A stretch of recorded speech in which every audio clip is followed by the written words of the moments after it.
Le bip rythmique et régulier du moniteur cardiaque était le seul son remplissant la suite VIP opulente de l'hôpital privé Saint-Jude. Sophie y était allongée épuisée, son corps tremblant de 12 heures de travail, attendant la seule personne qui avait juré de la protéger. Mais quand les lourdes portes en chaîne s'ouvrirent finalement, se racle la gorge. Tahedi. Ce n'était pas le réconfort qui entra. C'était un cauchemar.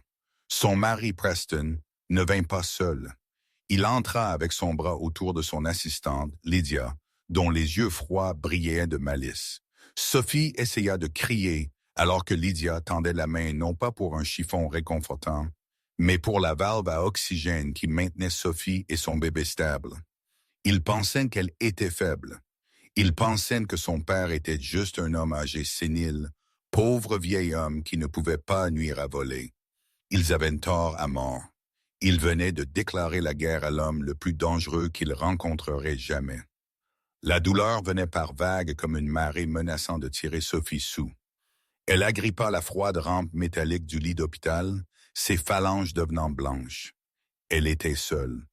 Les infirmières étaient sorties pour se préparer aux dernières étapes, la laissant dans la lumière dorée tamisée de la suite d'accouchement la plus chère de la ville. « Preston », murmura-t-elle, sa voix se brisant. « Où es-tu » Son téléphone était posé sur la table de chevet, silencieux. Elle l'avait appelé 10 fois. Il était le PDG de Caldwell & Co., un empire montant dans le monde de la logistique technologique. Il était occupé. Elle le savait. Il lui disait toujours que son travail était pour leur avenir, pour la famille qu'il construisait. Mais aujourd'hui était le jour. Leur fille arrivait. Sûrement, une réunion ne pouvait pas être plus importante que cela. La porte cliqua. Le cœur de Sophie bondit. Elle tourna la tête, la sueur collant ses cheveux foncés à son front, s'attendant à voir le beau visage apologétique de Preston.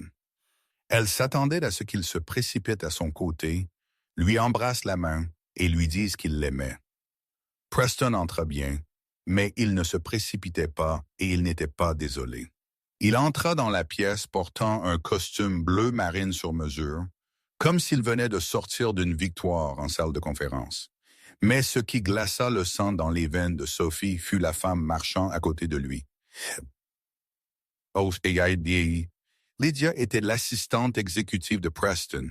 Elle était grande, blonde et d'une beauté frappante dans une jupe crayon nette et un chemisier en soie qui coûtait plus que la première voiture de Sophie.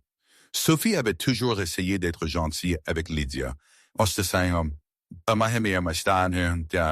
Même si la femme la regardait avec un mépris à peine voilé lors des fêtes d'entreprise. Preston. Sophie réussit à étouffer, la confusion obscurcissant sa douleur. Que fait-elle ici? Je t'ai besoin. Preston s'arrêta au pied du lit. Il ne regarda pas le visage de Sophie.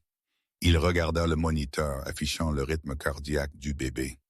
Tu es si dramatique, Sophie, dit Preston, sa voix lisse et dépourvue de toute chaleur. J'ai amené Lydia parce que j'ai une réservation pour le dîner dans 1 heure. J'avais besoin de passer et de voir si tu avais fini. J'ai des investisseurs à rencontrer. Fini? Sophie haleta alors qu'une contraction s'emparait de son corps. Elle cria, arquant le dos. Preston, le bébé arrive. Appelle le médecin. Pourquoi parles-tu de dîner? Lydia gloussa. C'était un son sec et creux. Elle contourna le côté du lit, ses talons claquant de manière sinistre sur le carrelage poli. Elle s'arrêta juste à côté de la machine, pompant de l'oxygène dans la canule nasale de Sophie. « Elle a l'air faible, Preston, » dit Lydia, inclinant la tête. « Es-tu sûr qu'elle est assez forte pour être la mère de ton air? Elle ressemble à un oiseau mourant. »« Elle va bien, » dit Preston, vérifiant sa Rolex, juste en train de traîner ça pour attirer l'attention. Elle a toujours été exigeante, c'est le problème avec le fait d'épouser un cas de charité. Son père est jardinier pour l'amour de Dieu. Elle n'a pas de cran. Les yeux de Sophie s'écarquillèrent. Ne parle pas de mon père comme ça. C'est un homme bon. Preston, s'il te plaît, je ne peux pas bien respirer. La douleur. « Tu ne peux pas respirer ?» demanda Lydia doucement.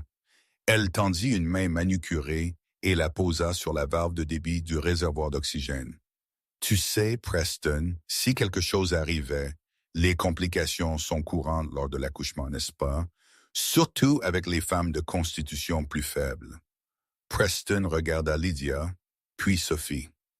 Pendant une seconde, Sophie pensa qu'il crierait à Lydia de s'éloigner. Au lieu de cela, il haussa juste les épaules. « Si elle n'y arrive pas, le contrat de mariage est nul, » marmonna Preston presque à lui-même. « Je garde tout, et j'ai le bébé. » « Non, » murmura Sophie, la terreur perçant le brouillard du travail. « Que dis-tu? » Lydia sourit. Il dit, « Chérie, que tu aies des biens périmés. » D'un tour sec et délibéré, Lydia tourna la valve. Le sifflement de l'oxygène s'arrêta. Sophie haleta, ses poumons luttant soudainement pour un air qui n'était pas là. La panique s'installa instantanément. La pièce commença à tourner. La contraction atteignit son maximum et sans l'oxygène, la douleur devint aveuglante. Le rythme du moniteur cardiaque commença à s'accélérer, erratique et en colère. Bip, bip, bip, bip. « Preston !» criait Sophie, mais cela sortit comme un sifflement. « Aide-moi !» Preston ne bougea pas. Il regarda juste avec un air de curiosité morbide sur son visage. « Allons-y, Lydia. Les infirmières seront de retour dans 5 minutes. La nature suit son cours. »« Au revoir, Sophie, » murmura Lydia, se penchant à l'oreille de Sophie. « Ne t'inquiète pas, je serai une excellente mère pour ton enfant. » Ils se tournèrent et sortirent. La lourde porte se referma d'un clic, enfermant Sophie avec le silence et l'obscurité suffocante. Le bouton de panique. Sophie savait qu'elle devait l'atteindre. Il pendait à un cordon rouge près de l'oreiller, mais dans son agitation, il avait glissé sur le côté du lit. Sa vision se rétrécissait, des taches noires dansaient devant ses yeux. Son bébé. Elle devait sauver son bébé. Avec la dernière once de sa force, elle jeta son bras par-dessus le côté du lit, ses doigts effleurant le bouton en plastique. Se racle la gorge. Elle ne pouvait pas le saisir. Elle claqua sa main contre la rampe latérale, produisant un fort claquement, puis un autre fracas. Elle renversa la cruche d'eau de la table. Elle se brisa.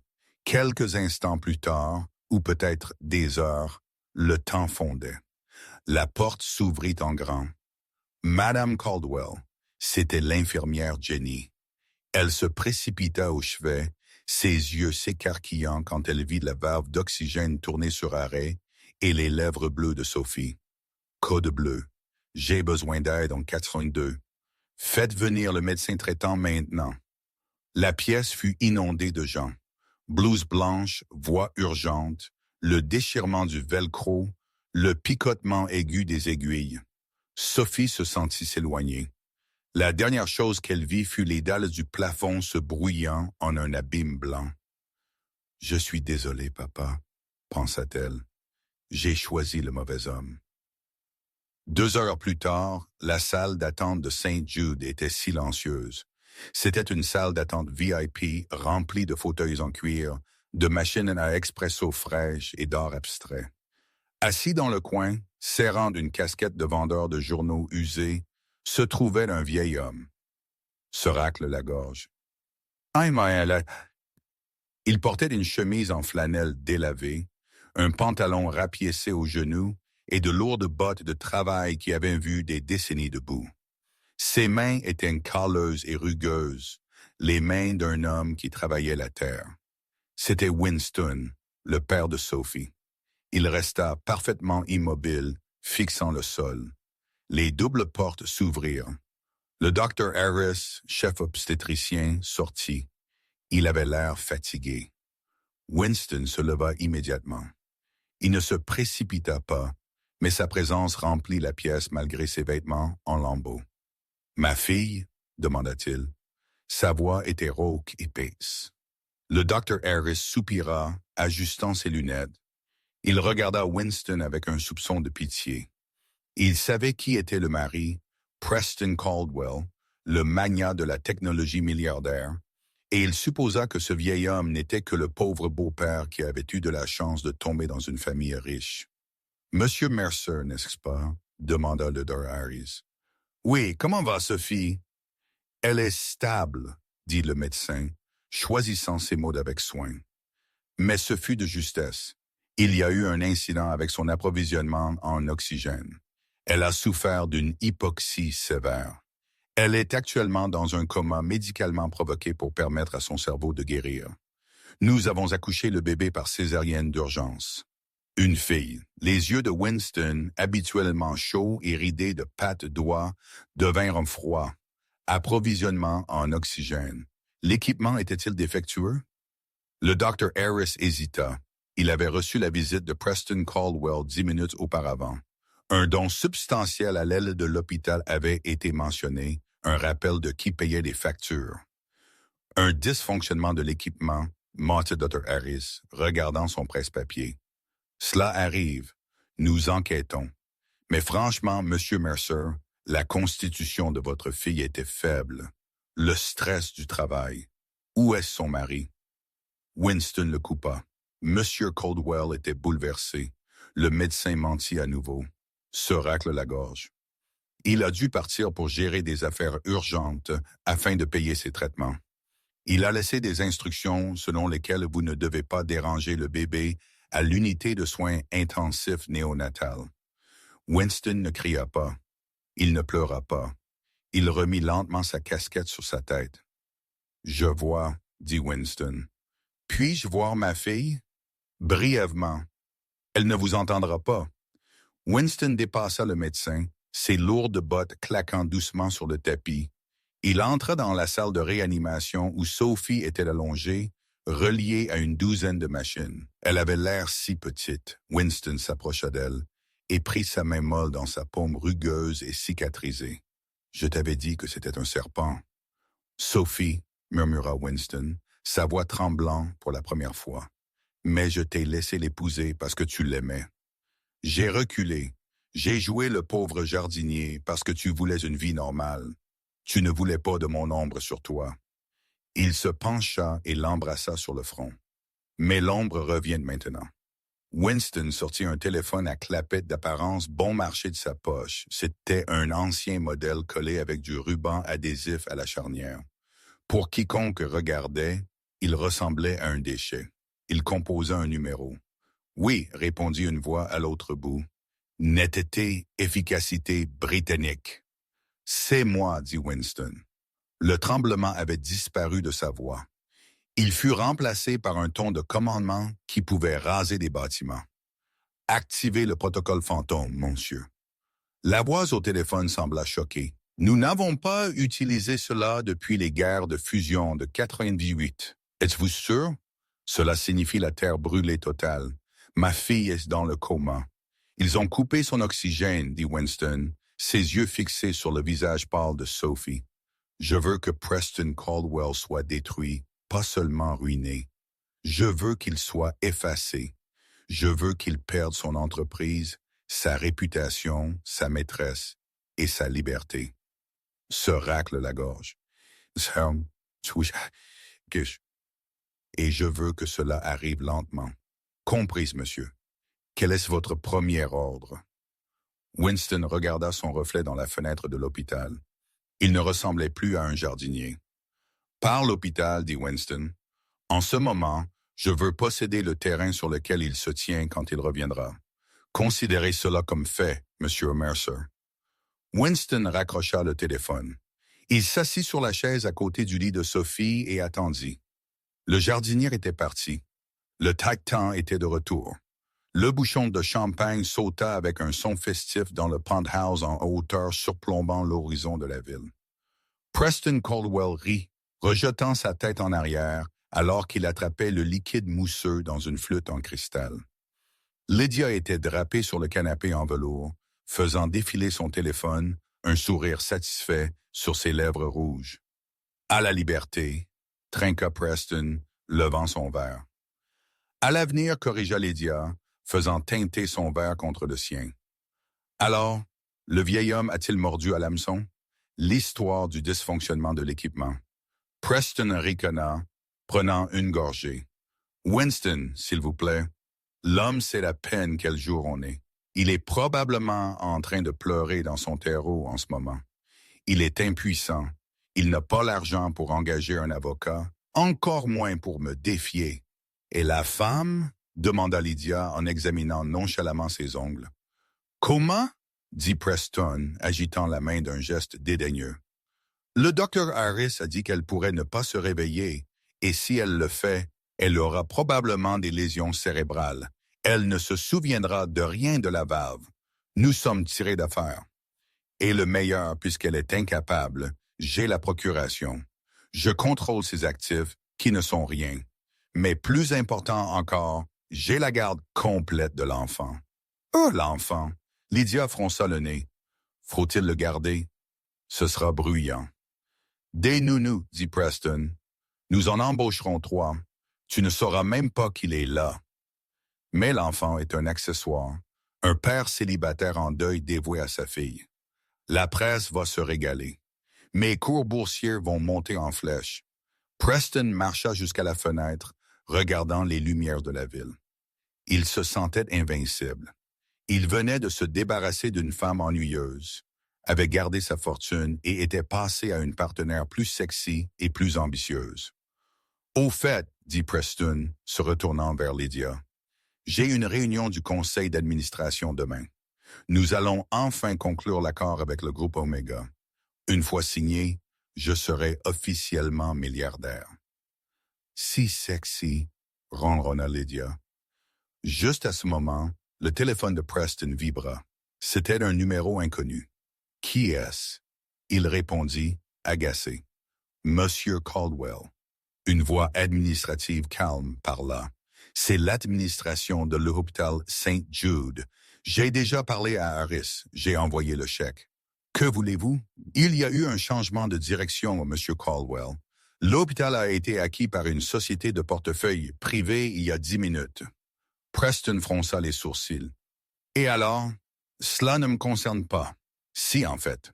Le nouveau propriétaire a ordonné un audit complet de toutes les séquences de sécurité et des journaux d'équipement concernant l'incident de la suite 402, et ils ont révoqué vos privilèges VIP. Vous êtes interdit d'accès au lieu avec effet immédiat. Excusez-moi. Preston rit, incrédule. Savez-vous qui je suis? J'ai pratiquement financé votre aile de maternité. Qui est ce nouveau propriétaire? Je veux lui parler. Le propriétaire préfère rester anonyme, M. Caldwell, mais il vous a laissé un message. Quel message? Lâcha Preston. Le message est que les mauvaises herbes sont arrachées par la racine. La ligne se coupa. Preston fixa le téléphone. Qu'est-ce que l'enfer? Qu'est-ce qui ne va pas? Demanda Lydia, se redressant. Un non-sens bureaucratique à l'hôpital? Marmonna Preston, secouant le frisson soudain qui avait couru le long de sa colonne vertébrale.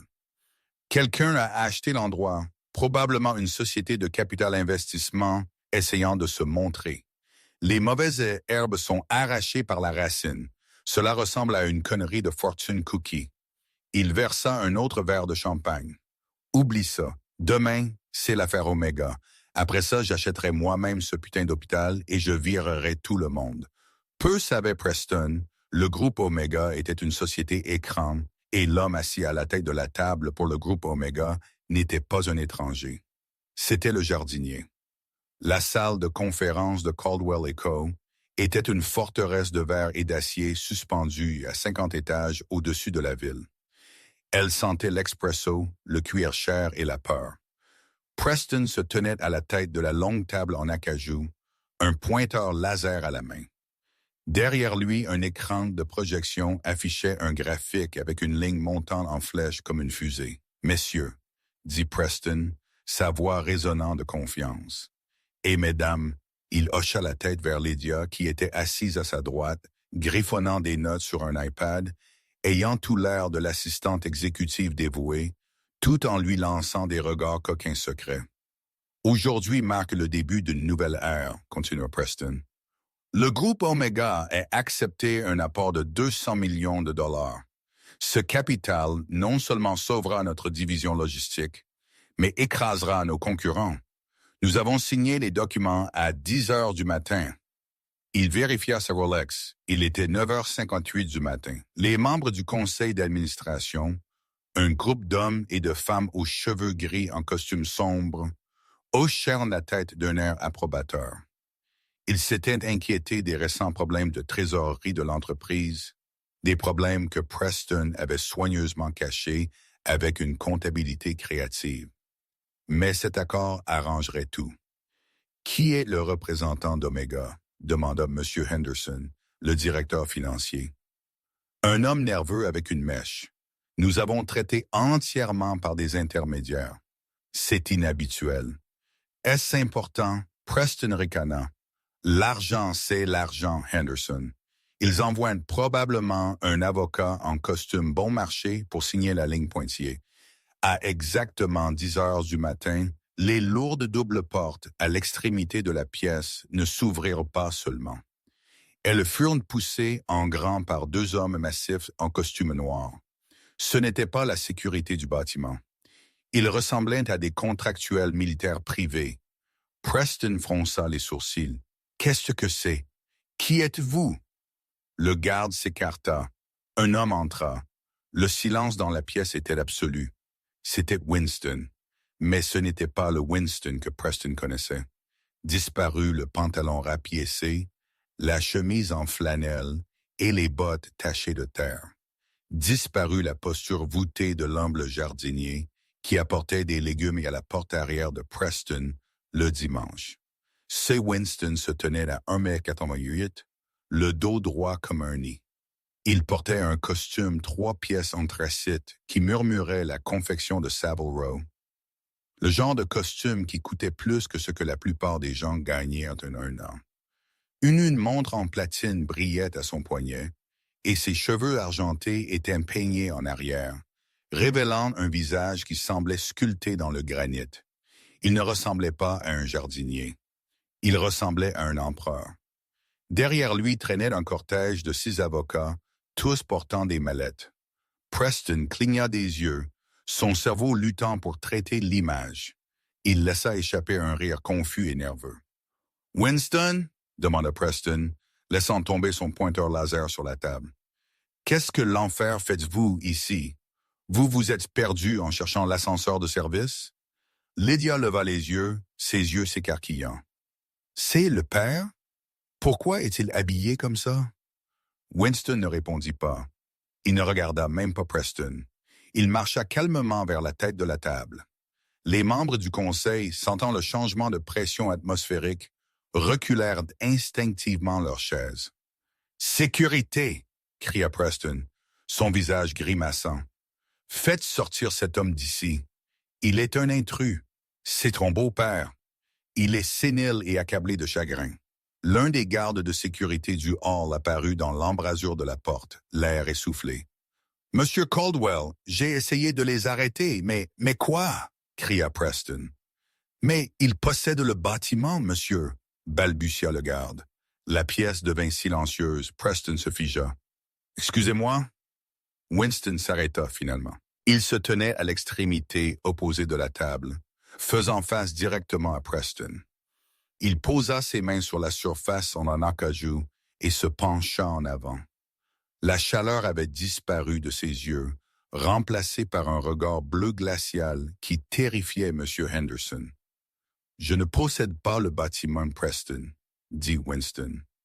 Sa voix était différente aussi. L'accent de campagne rauque était poli en le ton net et articulé de l'élite de la vieille fortune. Je possède le pâté de maison et à partir de ce matin, je suis le groupe Omega. Toi, Preston Reed, bien que cela sonnât hystérique maintenant. Tu es un jardinier. Tu cultives des tomates. Tu vis dans une cabane. J'ai pris ma retraite, dit Winston calmement. Je voulais une vie simple pour ma fille. Je voulais voir si elle pouvait trouver un homme qui l'aimait pour son cœur, pas pour son héritage. J'ai joué le pauvre papa pour te tester. Preston. Winston tendit la main dans la poche de sa veste et en sortit un stylo plume. Tu as échoué au test. Les mains de Preston commencèrent à trembler. C'est une blague. Sophie a engagé des acteurs. C'est tout. Sophie est dans le coma à cause de toi. La voix de Winston baissa d'une octave, vibrant d'une rage contenue. Et à cause d'elle. Il ne regarda pas Lydia, mais il pointa un doigt vers elle qui ressemblait à une arme chargée. Lydia recula dans sa chaise. Monsieur Mercer, l'un des avocats de Winston s'avança, posant une épaisse pile de documents sur la table. Allons-nous procéder? Procéder à quoi? Demanda Preston. Nous avons un accord. Omega a promis 200 millions. Correction, dit Winston. Omega a acheté votre dette. Nous avons acheté les prêts à vos banques ce matin. Tous. Les prêts de construction, le financement de la flotte logistique, les prêts personnels que vous avez contractés contre vos actions. Winston ramassa le document et le jeta le long de la table. Il glissa parfaitement, s'arrêtant juste devant Preston. C'est un appel de dette, Preston, dû immédiatement. Tu ne peux pas faire ça, cria Preston. Les termes me permettent. Lisez la clause 14b, l'avocat interrompit. La clause d'immoralité. Si le PDG est impliqué dans un scandale qui menace l'intégrité de l'entreprise, le prêteur a le droit d'exiger le remboursement immédiat. Je n'ai pas été impliqué dans un scandale, argumenta Preston. Winston sortit une télécommande et la pointa vers l'écran de projection. Pas encore, dit Winston, mais la nouvelle passe en direct dans 5 minutes. Sur l'écran, le graphique disparut. Il fut remplacé par un flux vidéo. C'était une séquence granuleuse en noir et blanc. C'était l'intérieur de la suite d'hôpital 402. Le visage de Preston devint blanc. Lydia allaita, couvrant sa bouche avec sa main. L'hôpital a des caméras, Preston, dit Winston froidement. Des caméras cachées pour la responsabilité. Et devine ce qu'elles ont enregistré. La vidéo fut lue. Il n'y avait pas d'audio, mais l'image était limpide. Elle montrait Lydia tendant la main vers la valve à oxygène. Elle montrait Preston vérifiant sa montre, indifférent. Elle les montrait sortant tandis que Sophie se débattait sur le lit. Les membres du conseil altèrent. M. Henderson semblait vouloir vomir. Tentative de meurtre, dit Winston. Complot, négligence grave. C'est faux, hurla Lydia, se levant. C'est de l'IA, il l'a inventé. Les métadonnées ont déjà été vérifiées par la police, dit Winston. Ils sont dans le hall, attendant l'ascenseur. Mais je voulais voir l'expression de votre visage avant qu'il ne vous passe les menottes. Preston regarda l'écran, puis Winston, puis la fenêtre. Il ressemblait à un rat piégé. Winston, attendez. Preston balbutia, levant les mains. Nous pouvons arranger ça. Pensez au bébé, pensez à votre petite fille. Vous ne voulez pas que son père soit en prison. Ma petite fille, dit Winston, marchant lentement autour de la table vers Preston. A un père? Moi. Tu n'es que le donneur de sperme qui a essayé de tuer sa mère. Winston s'arrêta à quelques centimètres du visage de Preston. Il sentait le cologne cher et se racle la gorge. La vengeance froide.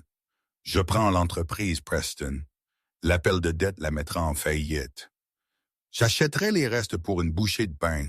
Tu quitteras ce bâtiment sans rien. Pas d'action, pas de parachute doré, pas de dignité. Tu ne peux pas prouver que je savais ce qu'elle faisait. Preston désigna Lydia. C'était elle. Elle est folle. Elle a tourné la valve. Je ne l'ai pas vue. La mâchoire de Lydia tomba. Espèce de lâche. Tu m'as dit de le faire. Tu as dit que si elle meurt, le contrat de mariage est nul. Je n'ai jamais dit ça. Tu l'as fait. Lydia se jeta sur lui, griffant son visage. Tu m'as piégé. Les membres du conseil regardèrent avec horreur le PDG et son assistante se bagarrer comme des enfants. Messieurs, dit Winston au conseil, tournant le dos au chaos, je vous suggère de démissionner immédiatement si vous voulez sauver vos propres réputations. Quiconque sera encore au conseil dans 10 minutes sera nommé co-conspirateur dans la poursuite en dissimulation. Des chaises raclèrent le sol, ce fut une débandade. Les membres du conseil attrapèrent leurs mallettes et s'enfuirent, laissant Preston et Lydia seuls avec Winston et ses gardes. L'ascenseur tinta.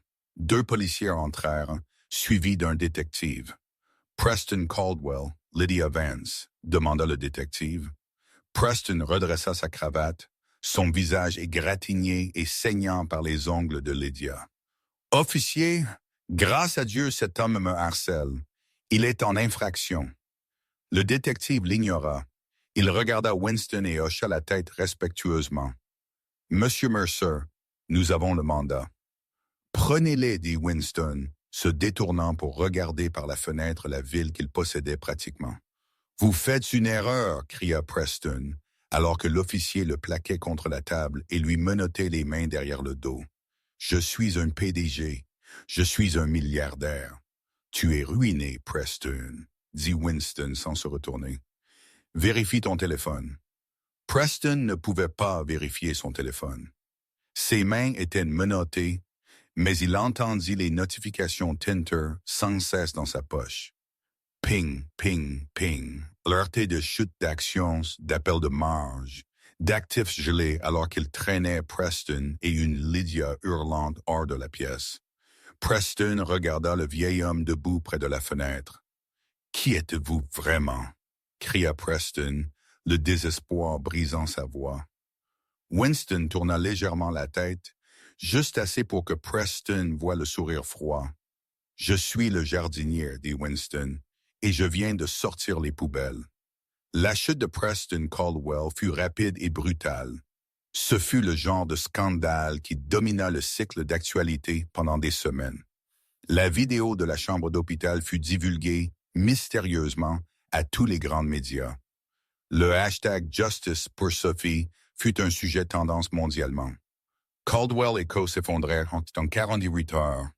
Winston Mercer acheta les actifs pour une fraction de leur valeur, les intégra dans son immense conglomérat, Mercer Industries, et renvoya tous les cadres qui avaient jamais méprisé sa fille. Mais Winston ne se souciait pas des affaires. Il passait ses journées en réanimation, assis sur la chaise inconfortable à côté du lit de Sophie, lui lisant. Il lui lisait ses livres préférés d'enfance. Il lui parlait de sa fille, que les infirmières avaient surnommée Miracle. Le bébé était sain, fougueux et avait les yeux de Sophie. 3 semaines passèrent. Les médecins étaient pessimistes. Ils parlaient d'activité cérébrale diminuée et d'établissement de soins de longue durée. Winston renvoya ses médecins et fit venir des spécialistes de Suisse et du Japon. « Réveille-toi, Sophie, » murmura Winston. « Un mardi après-midi pluvieux. Tu dois voir ce que j'ai fait. J'ai tout brûlé pour toi. Mais ça n'a pas d'importance si tu n'es pas là. » Il lui tint la main, la tête inclinée en prière. Puis il le sentit, un frémissement. La tête de Winston se redressa brusquement. Les paupières de Sophie papillonnèrent. Le moniteur cardiaque capta un rythme plus rapide. Sophie, ses yeux s'ouvrirent. Ils étaient vitreux et flous au début, errant sur le plafond. Puis ils trouvèrent le visage de Winston. « Papa » allaita-t-elle. Sa voix était comme du papier de verre. Winston pleura. L'homme qui avait écrasé une corporation sans ciller se racle la gorge, fondit en larmes. « Je suis là, bébé. Je suis là, le bébé, » murmura Sophie. « Est-elle? »« Elle est parfaite, » étouffa Winston. « Elle est magnifique. » Ta tante se dit. Sophie essaya de s'asseoir, mais gémit. Sa mémoire revenait par fragments. La douleur, la peur. Preston, Lydia. Preston, dit-elle, son visage se durcissant. Il l'a laissé. Chut. Winston la calma, lui caressant les cheveux. Il est parti, Sophie. Il est en prison. Il ne peut plus jamais te faire de mal. Il a tout pris. Sophie pleura doucement. La maison, les comptes. Il n'a rien pris.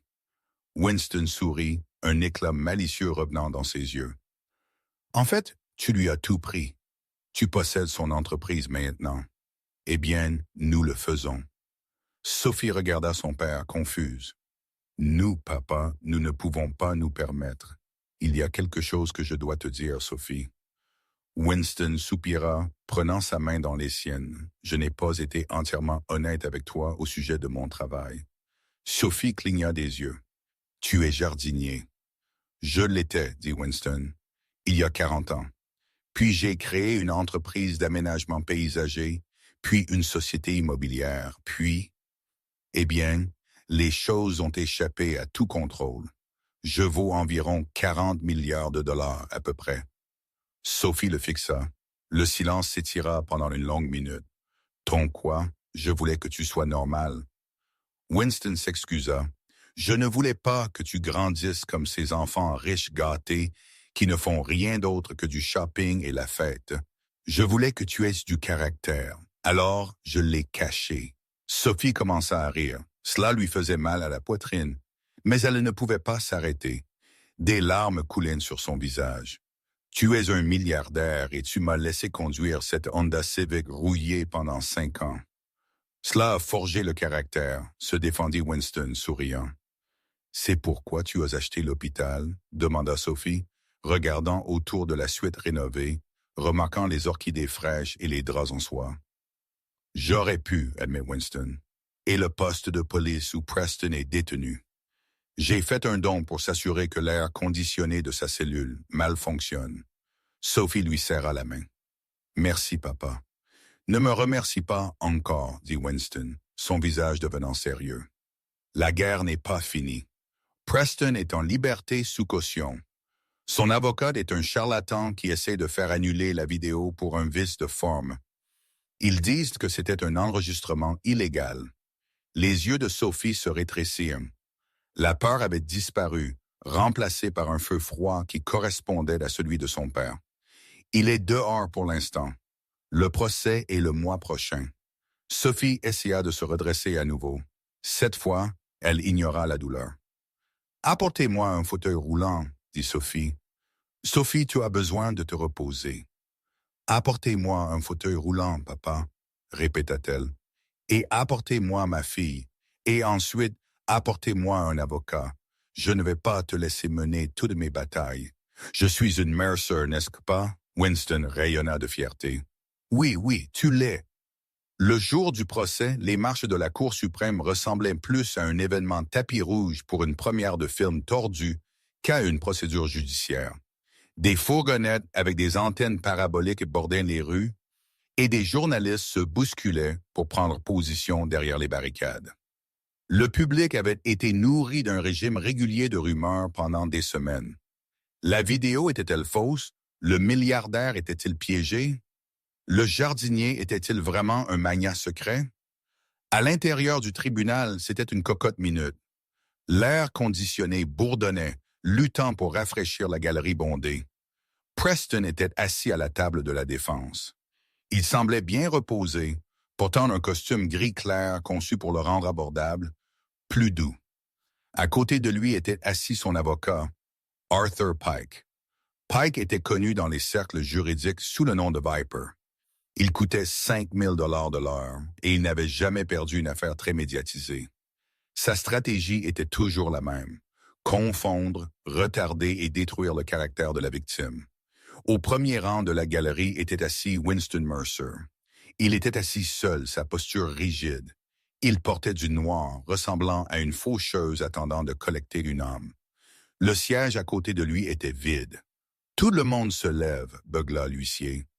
La juge Holloway, une femme sévère avec zéro tolérance pour le théâtral, entra et prit son siège. « Asseyez-vous, c'est l'affaire de l'État contre Preston Caldwell et Lydia Hart. Accusation de tentative de meurtre, de complot et de fraude. » Lydia était assise à une table séparée avec un avocat commis d'office.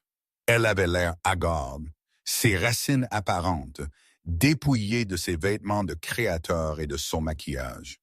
Preston refusa de la regarder.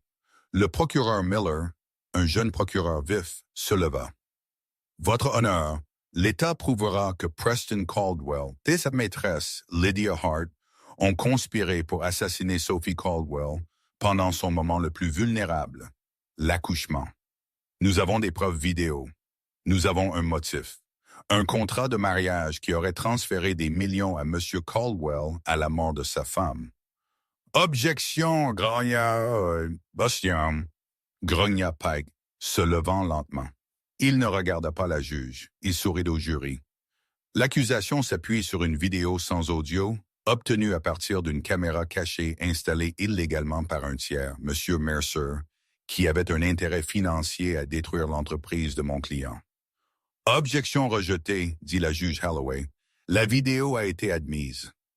Pike hocha la tête imperturbable. Il savait que la vidéo était accablante. Son plan n'était pas de nier l'existence de la vidéo. Son plan était de réécrire sa signification. Le procès traîna pendant des heures. L'accusation appela les infirmières qui témoignent que la valve était éteinte.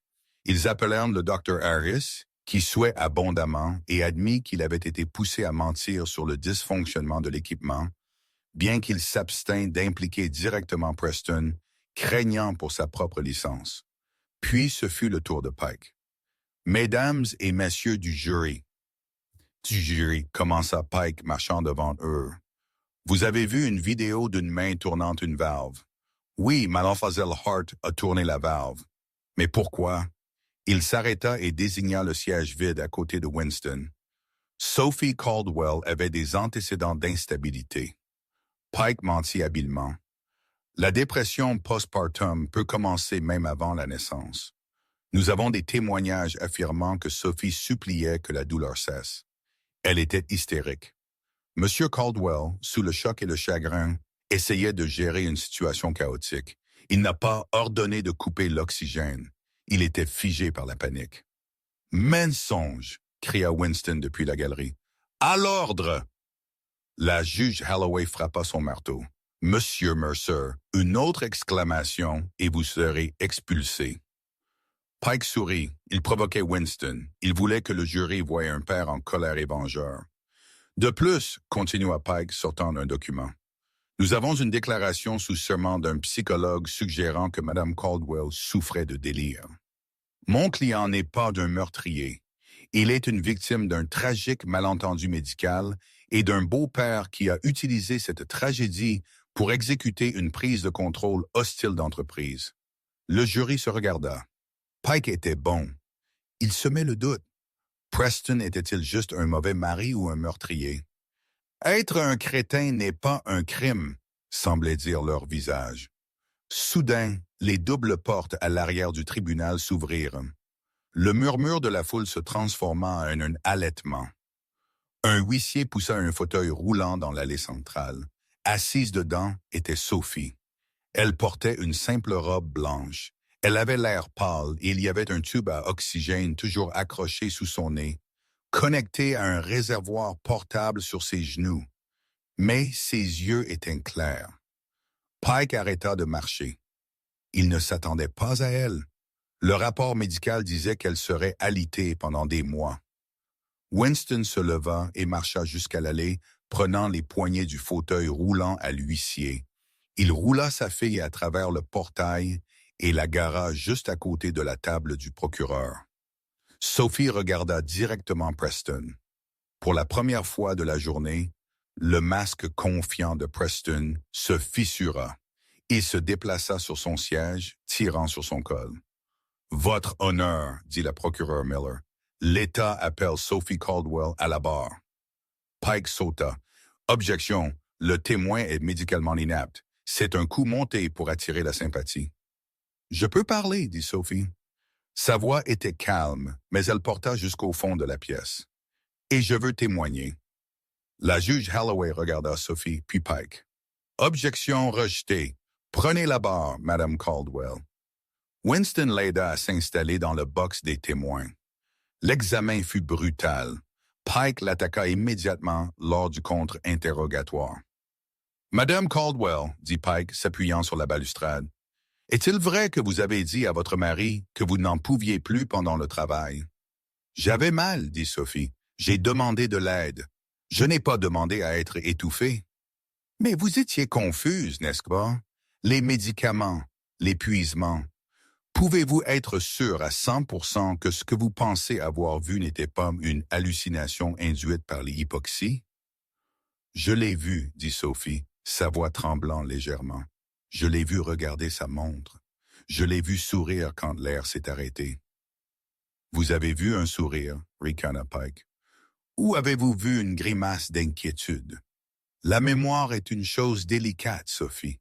Surtout quand votre père a passé le dernier mois à vous murmurer du poison à l'oreille pendant que vous récupériez. Pike se tourna vers le jury. C'est une marionnette, mesdames et messieurs. Une marionnette pour un milliardaire qui veut posséder la ville. Preston sourit. Il pensait qu'il avait gagné. L'argument, il a dit, elle a dit, fonctionnait. Sans audio, ce n'était qu'interprétation. Sophie baissa les yeux sur ses mains. Elle prit une profonde inspiration. Vous avez raison, dit Sophie doucement. La salle d'audience devint silencieuse. Pike se figea. Excusez-moi. Vous avez raison, dit Sophie, levant les yeux. La mémoire est délicate et une vidéo sans audio peut être mal interprétée. Elle tendit la main dans la poche de sa robe et en sortit un petit appareil noir. Cela ressemblait à une clé USB. C'est pourquoi je ne me suis pas fié à la mémoire. Les yeux de Pike s'écarquillèrent. Qu'est-ce que c'est? Mon mari aime la technologie, dit Sophie, sa voix gagnant en force. Il a insisté pour que notre maison soit une maison intelligente. Tout est connecté, même nos téléphones. Il a synchronisé mon téléphone avec son cloud pour qu'il puisse suivre ma position. Il appelait ça la sécurité. J'appelais ça le contrôle.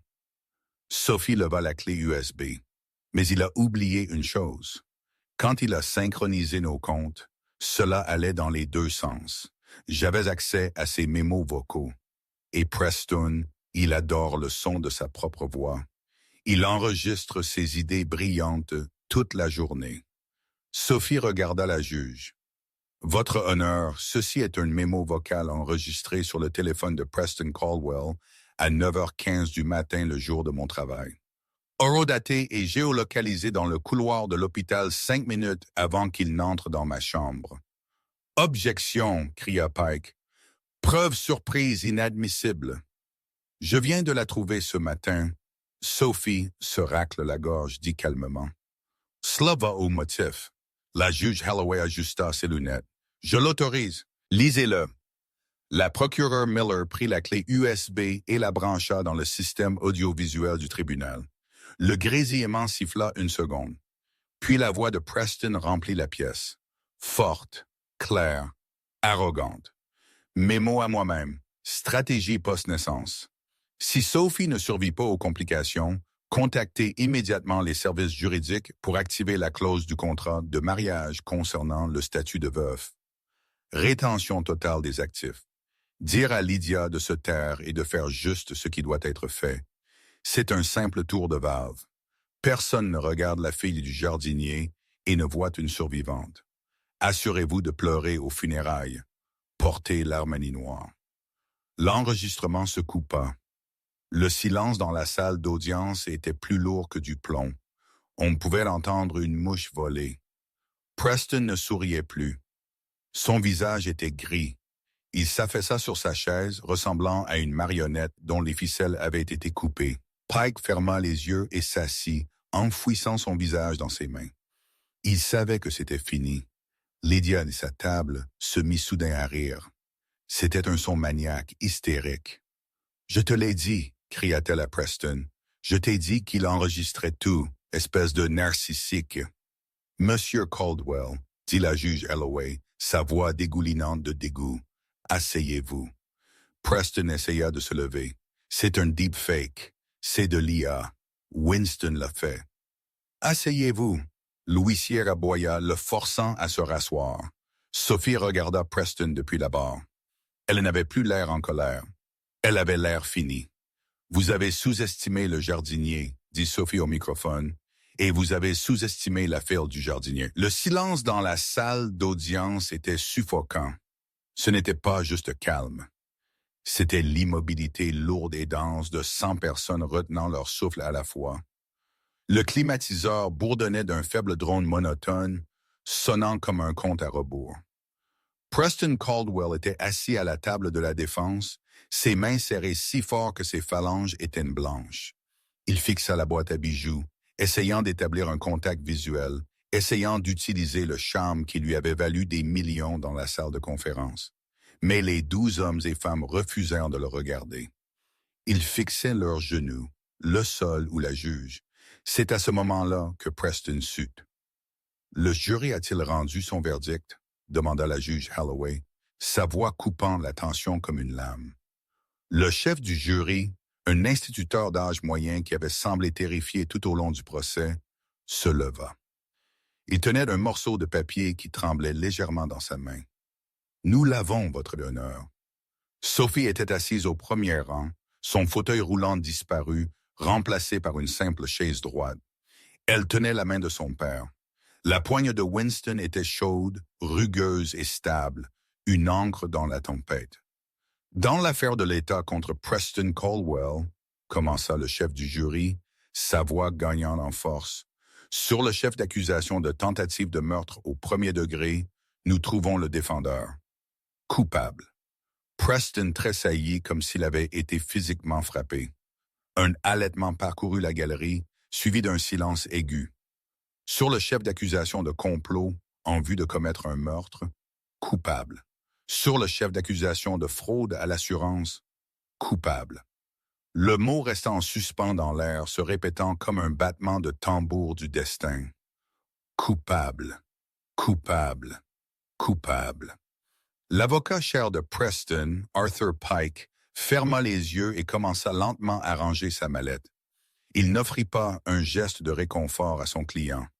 Il reconnaissait un navire en perdition quand il en voyait un. La juge Holloway tourna son regard vers Preston. Ce n'était pas un regard de pitié. C'était un regard de dédain absolu. « Preston Caldwell, dit-elle, retirant ses lunettes de lecture. Vous avez eu tous les avantages de la vie, richesse, éducation, statut. Vous aviez une femme qui vous aimait et un enfant en route. Pourtant, dans votre avidité, vous ne les avez pas traités comme une famille, mais comme des biens jetables.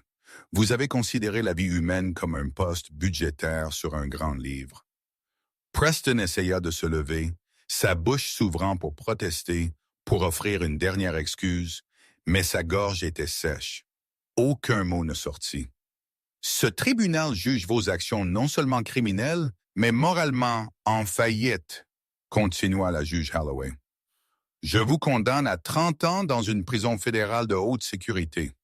Vous ne serez pas éligible à la libération conditionnelle avant 25 ans. 30 ans. Le nombre résonna dans l'esprit de Preston. Il serait un vieil homme s'il survivait.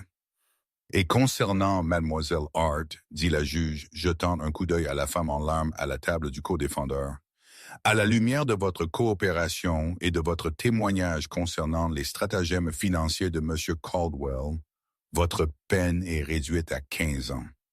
Alors que le marteau frappait, un dernier coup de tonnerre en bois, 2 huissiers intervinrent. Ils ne traitèrent pas Preston comme un PDG. Ils lui attrapèrent les bras brutalement, le tirant de sa chaise. L'acier froid des menottes claqua autour de ses poignets, le son bien plus fort que le clic des obturateurs des appareils photo à l'arrière de la pièce. Alors qu'il le traînait vers la porte latérale, Preston regarda en arrière. Il ne regarda pas la presse. Il regarda la galerie. Il rencontra les yeux de Winston. Le vieux jardinier ne sourit pas. Il ne jubila pas. Il hocha simplement la tête, un geste lent et solennel de clôture. C'était le regard d'un homme qui avait terminé une longue et dure journée de travail. Puis la porte se ferma et Preston Caldwell disparut. 6 mois plus tard, le soleil de l'heure dorée baignait le vaste domaine d'une chaude lueur ambrée. La propriété, autrefois un froid monument à l'ego de Preston, s'était adoucie. Les haies nettes et modernes poussaient plus sauvagement, fleurissant de couleurs. Le silence de la maison avait été remplacé par le doux roucoulement d'un bébé. Sophie Mercer était assise sur la large véranda en pierre, une tasse de thé fumante sur la table à côté d'elle. Dans ses bras reposait Baby Hope, maintenant âgée de 6 mois, avec des joues potelées et des yeux vifs et curieux qui reflétaient ceux de sa mère. Sophie avait l'air différente. Les ombres sous ses yeux avaient disparu. Elle portait un tailleur crème ajusté, ayant tout l'air de la puissante femme d'affaires qu'elle était devenue. Elle avait pris les rênes du bras caritatif de Mercer Industries, transformant sa douleur en but. Elle passait ses journées à financer la défense juridique des femmes piégées dans des mariages abusifs, s'assurant que personne d'autre ne se sentirait jamais aussi impuissante qu'elle l'avait été dans ce lit d'hôpital. Un faible grondement interrompit le calme. Sophie sourit en regardant un pick-up cabossé et rouillé monter la propre allée. Il avait l'air comiquement déplacé à côté des pelouses manucurées et des fontaines en marbre. Le camion s'arrêta en tremblant et Winston en sauta. Il portait sa chemise en flanelle préférée, les manches retroussées pour révéler ses avant-bras burinés et ses vieilles bottes couvertes de boue. « Papa » rit Sophie, déplaçant Hope sur sa hanche en descendant les marches pour le rencontrer. « Tu sais que tu possèdes une flotte de Bentley, n'est-ce pas? Tu es le président du conseil, tu peux te permettre une voiture qui a l'air conditionné. »« Ce camion roule très bien, dit Winham. Dit Winston attrapant une perle et d'une paire de cisailles dans la benne du camion. Il s'approcha et embrassa Sophie sur la joue, puis chatouilla le ventre de Hope, obtenant un cri de joie du bébé. « De plus, le luxe te ramollit. Ce camion me garde humble. »« Tu as une réunion avec le gouverneur dans 3 heures, » lui rappela Sophie. « Beaucoup de temps, » dit Winston, se tournant vers les massifs de fleurs près du portail. « Mais regarde ces hortensias, Sophie. Ils ont soif. Si tu ne t'occupes pas des racines, les fleurs meurent. Peu importe le prix du pot. » Sophie le regarda travailler. Il creusait la terre avec la même concentration qu'il utilisait pour démanteler des entreprises. C'était une vision ancrante. « Tu sais, » dit Winston, s'appuyant sur sa pelle et levant les yeux vers l'immense maison derrière elle. « L'argent est une chose amusante. Il révèle qui tu es vraiment. Pour Preston, c'était un masque. Il en a fait un monstre parce qu'il était vide à l'intérieur. Mais pour toi, » il regarda sa fille, forte, gentille et résiliente. « Pour toi, c'est juste un outil. Cela ne t'a pas changé, Sophie. Cela t'a juste donné une plus grande pelle. » Sophie sentit une boule dans sa gorge. Elle regarda Hope qui agrippait son doigt d'une petite poigne de fer. « J'avais tellement peur, papa, » murmura-t-elle. « Oh, quand je me suis réveillée, je ne pensais pas pouvoir faire ça. »« Mais tu l'as fait, » dit Winston fermement. « Nous sommes des Mercer. Nous ne fuyons pas la tempête. Nous restons sous la pluie jusqu'à ce qu'elle passe, puis nous replantons. » Sophie sourit, le dernier poids persistant du passé se levant enfin de ses épaules. « Nous représentons la tempête. » Elle le corrigea doucement, faisant écho à ses mots d'il y a des mois. Winston sourit, ses yeux bleus pétillants. « C'est ma fille. » Il retourna creuser, le son rythmique de la pelle frappant la terre, remplissant l'air. Sophie se retourna vers le coucher du soleil, serrant sa fille contre elle.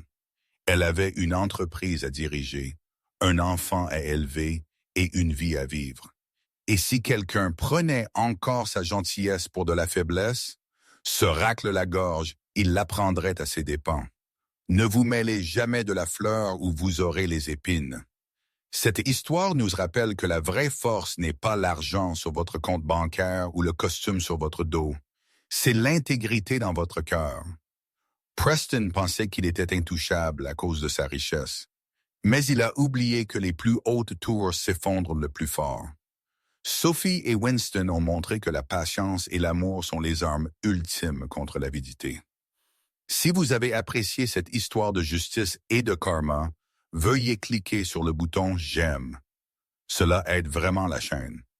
N'oubliez pas de vous abonner et d'activer la cloche de notification pour ne jamais manquer une nouvelle histoire. Que feriez-vous si vous étiez à la place de Sophie? Faites-le moi savoir dans les commentaires ci-dessous. Merci d'avoir regardé.